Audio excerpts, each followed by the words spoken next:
Hello everyone, welcome to Endeavour Immigration. This is Gaurav. आज की इस वीडियो में हम बात करने जा रहे हैं ऑस्ट्रेलिया पीआर प्रोसेस को लेके फॉर केमिस्ट। तो अगर आप भी एज ए केमिस्ट वर्क कर रहे हैं, जो आपकी स्टडीज़ है वो इसके रिलेटेड है और आप अपना ऑस्ट्रेलिया का पीआर का प्रोसेस शुरू करना चाहते हैं, तो वीडियो को एंड तक जरूर देखें।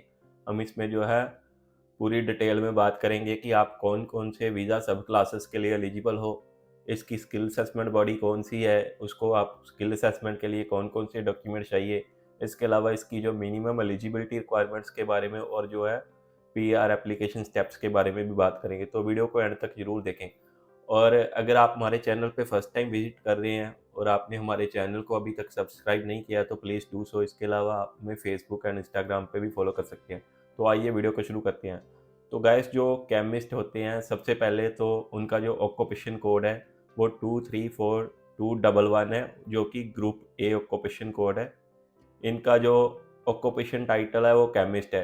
तो इसकी जो एलिजिबिलिटी एंड वीज़ा सब क्लासेस की बात करूं तो ये जो ऑक्यूपेशन है ये तीनों ही सब क्लासेस के लिए एलिजिबल है। सब क्लास 189 के लिए, जो कि एक स्किल्ड इंडिपेंडेंट वीज़ा होता है जिसमें आपको कोई भी स्टेट स्पॉन्सरशिप या ब्लड स्पॉन्सरशिप या किसी टेरिटरी स्पॉन्सरशिप की ज़रूरत नहीं होती।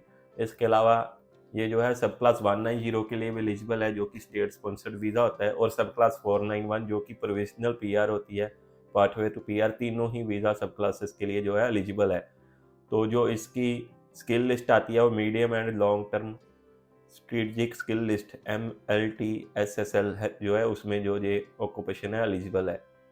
अब हम बात कर लेते हैं इसकी स्किल असेसमेंट बॉडी की, क्योंकि आफ्टर चूजिंग यूर ऑक्यूपेशन आपको जो पहला काम करना होता है वो अपनी जो है स्किल असेसमेंट करवानी होती है। तो जो केमिस्ट की स्किल असेसमेंट बॉडी है वो वेटसेस है।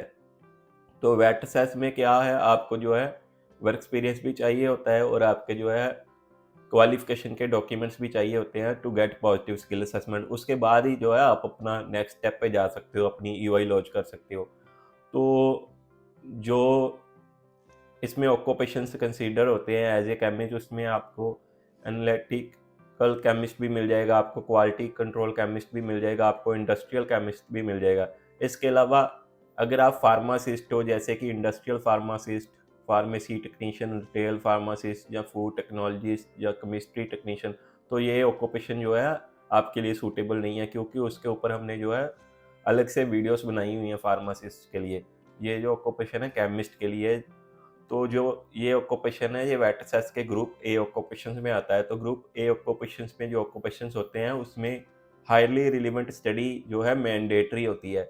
तो अगर मैं पॉजिटिव स्किल असेसमेंट लेने के लिए इसकी स्टडीज़ की बात करूं या आपकी क्वालिफिकेशन की बात करूं, तो आपके पास जो है मिनिमम बैचलर लेवल की डिग्री या इससे हायर की डिग्री होनी चाहिए।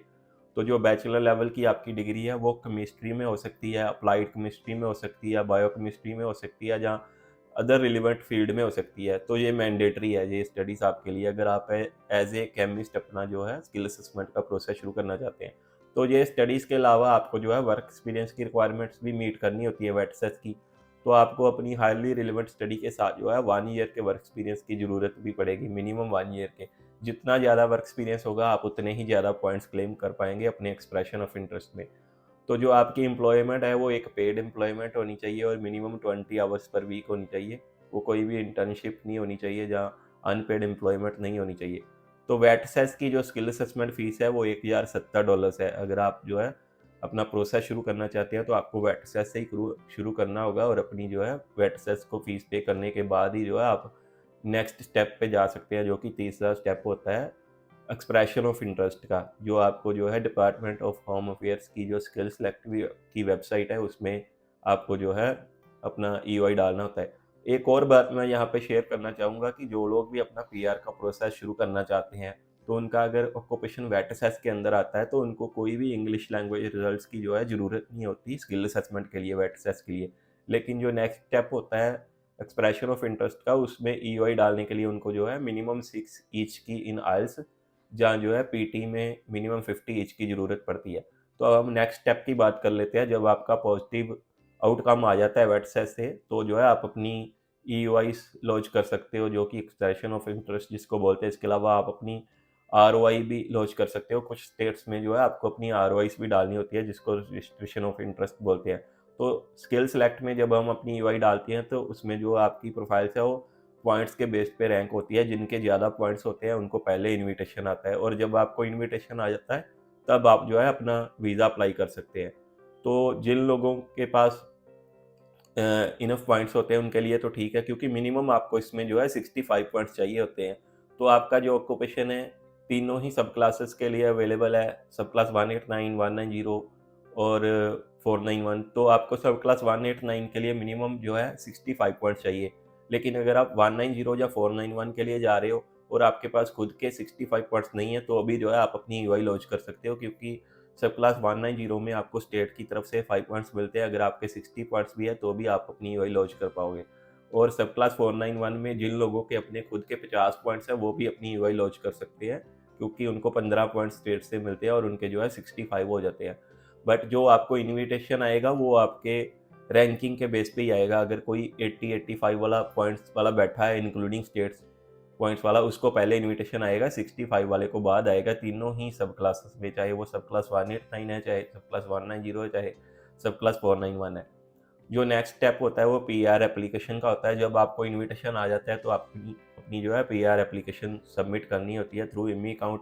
तो उसके लिए जब आपका इनविटेशन आ जाता है तो आपको जो है पॉइंट्स टेस्ट मीट करना होता है, जो आपने अपने जो है ईओआई में क्लेम किए होते हैं। तो ईओआई में आपको कोई भी डॉक्यूमेंट्स अपलोड नहीं करने होते पहले, उसमें आपको सारी अपनी डिटेल्स देनी होती है, अपने स्किल असेसमेंट रिजल्ट्स, आपकी डेट ऑफ बर्थ, आपके पासपोर्ट की डिटेल्स, आपका नाम, आपका मैरिटल स्टेटस। लेकिन जब आपको इनविटेशन आ जाता है तो अगर आपको स्टेट नॉमिनेशन आया है तो आपको पहले अपने स्टेट्स को भी डॉक्यूमेंट्स प्रोवाइड करने होते हैं, और उसके बाद आपको अपनी जो है पीआर एप्लीकेशन लॉन्च करनी होती है, जो कि नेक्स्ट स्टेप होता है। तो उसमें आपको अपने पासपोर्ट की ज़रूरत पड़ती है, आईडी प्रूफ्स की ज़रूरत पड़ती है, स्किल असेसमेंट रिजल्ट्स की जो आपकी असेसिंग बॉडी होती है, मान लो आपकी वेट असेस है तो वेट असेस के आपके पॉजिटिव रिजल्ट की ज़रूरत पड़ेगी, इंग्लिश टेक्स्ट रिजल्ट्स की ज़रूरत पड़ेगी, आइल्स या पीटी की वर्क एक्सपीरियंस लेटर्स की ज़रूरत पड़ेगी, आपके health and police clearance certificates की भी ज़रूरत पड़ती है।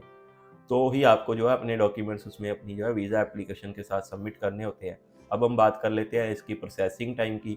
अगर आपको सब क्लास 189 का इनविटेशन आता है तो उसका जो प्रोसेसिंग टाइम है 6 मंथ से लेके 8 मंथ्स का है। जो सब क्लास 190 का है वो 8 to 12 मंथ्स का है, और जो सब क्लास 491 का है वो 8 to 14 मंथ्स का है।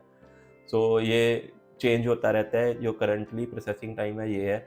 इसके बाद हम जो है वीडियो को सम अप कर देते हैं, क्योंकि आपको समझ आ गया होगा पूरा प्रोसेस। तो केमिस्ट जो है वो तीनों ही सब क्लासेस के लिए एलिजिबल हैं, 189, 190 एंड 491। जो तीनों ही वीज़ाज़ हैं पॉइंट्स बेस्ड वीज़ाज़ हैं, और हायर रैंकिंग वालों को पहले इनविटेशन आता है। तो इसकी जो स्किल असेसमेंट बॉडी है वो वेट असेस है। वेट असेस की फ़ीस $1070 पे करने के बाद ही जो है आप नेक्स्ट स्टेप पे जा सकते हो ईआई के लिए। तो आपको जो है मिनिमम 65 पॉइंट्स चाहिए for any visa subclass to lodge your EOI. अगर आप स्टेट नॉमिनेशन की तरफ से जाते हैं तो आपको जो है एक्स्ट्रा पॉइंट्स भी मिलते हैं, और आपको थोड़ी प्रायोरिटी भी मिलती है। डिपेंड करता है कि कौन से स्टेट्स में जो है आपके ऑक्यूपेशन की ज़्यादा डिमांड है। सो आई होप कि आपको सारा इसका जो है प्रोसेस समझ आ गया होगा। तो अगर आपको वीडियो अच्छा लगा तो वीडियो को लाइक एंड शेयर ज़रूर कीजिए, और अगर आपके कोई भी क्वेश्चंस हैं तो आप कमेंट सेक्शन में जो है डाल सकते हैं। हम आपके क्वेश्चंस की जो है आंसर देने की जो है पूरी कोशिश करेंगे। इसके अलावा आप हमारे चैनल को सब्सक्राइब कर सकते हैं, ताकि आपको और भी ऐसी ही वीडियोस मिल सकें ऑस्ट्रेलिया स्टडी वीज़ा पे, विजिटर वीज़ा पे, पीआर पे एंड इमिग्रेशन पे, और सारे वीज़ास पे। और अगर आपको अपना कोई भी स्टडी वीज़ा का, विजिटर वीज़ा का या इमिग्रेशन का प्रोसेस जो है एंडेवर इमिग्रेशन की टीम से स्टार्ट करना है, तो आप जो है हमें दिए गए नंबर्स पे कॉन्टैक्ट कर सकते हैं। हमारा जो कॉन्टैक्ट नंबर्स है वो व्हाट्सएप पे एंड वॉइस कॉलिंग के लिए अवेलेबल है। हमारा ईमेल एड्रेस भी जो है स्क्रीन पे दिया हुआ है। Thanks for watching this video. See you in the next video.